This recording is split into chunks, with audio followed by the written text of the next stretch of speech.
Hello, this video is for Monday, September 28th. Today we're going to be reading Mark chapter 7. I think it'd be good for you to stop and read Mark 7 on your own.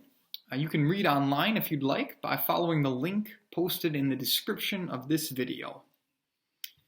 So at the beginning of Mark chapter 7, Jesus has this discussion with and about the Pharisees and the teachers of the law. The Pharisees and the teachers of the law were dedicated to trying to earn God's favor by very carefully keeping God's law.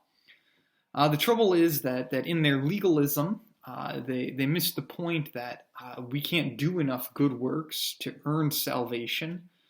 But also sometimes they built up so much tradition around God's laws that they started to kind of miss the point of what God was trying to teach his people.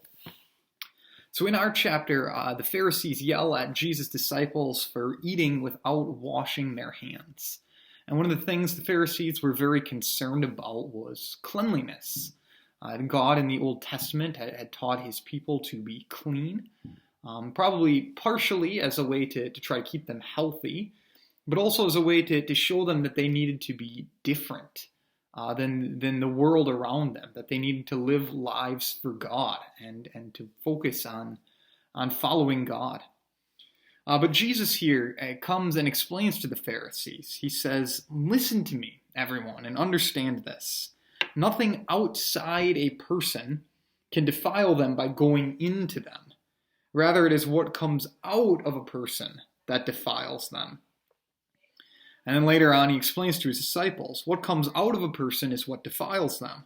For it is from within, out of a person's heart, that evil thoughts come. Sexual immorality, theft, murder, adultery, greed, malice, deceit, lewdness, envy, slander, arrogance, and folly.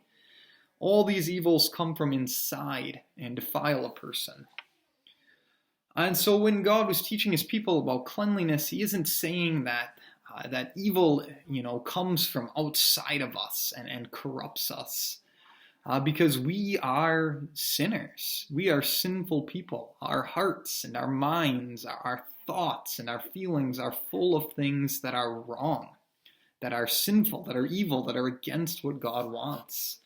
And Jesus lists this. We don't need other people to teach us how to sin. We don't sin because other people make us do it.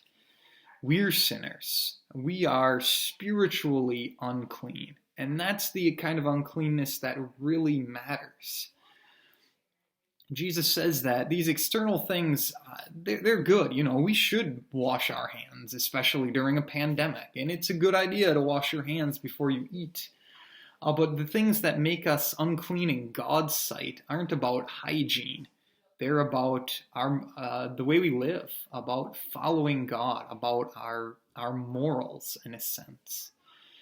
And the truth is that we're all sinners, and we need to be cleansed. And this is kind of interesting in the way it sets up the rest of this chapter. So Jesus has talked about cleanliness and spiritual cleanness not being about external things, but internally. Are our hearts pure? And then he goes and he leaves the territory where the Jews live, God's people live, and he goes to where the Gentiles, other people, live. And Jesus performs miracles there. He heals this woman, the daughter of a woman who's being possessed by a demon. He heals a man who's deaf and mute. And these Gentiles would have been considered unclean by the Jewish people because they were different. They didn't follow these laws. They didn't live the way God's people did. And certainly they were sinful, just like the Jewish people were sinful.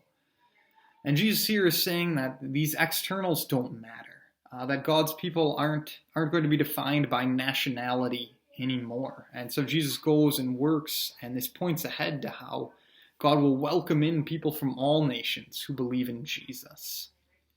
We need to be cleansed on the inside. And the only way that happens is through Jesus, through his sacrifice, that his death in our place, that forgives us, that cleanses us, and his Spirit begins the process of making us pure. We are declared pure in God's sight because of the forgiveness Jesus brings us through his death and resurrection. And then God's Spirit goes about transforming us so that we begin a little bit to live in a pure way. So that's some thoughts with today's chapter. If you've got questions or comments, please feel free to share them.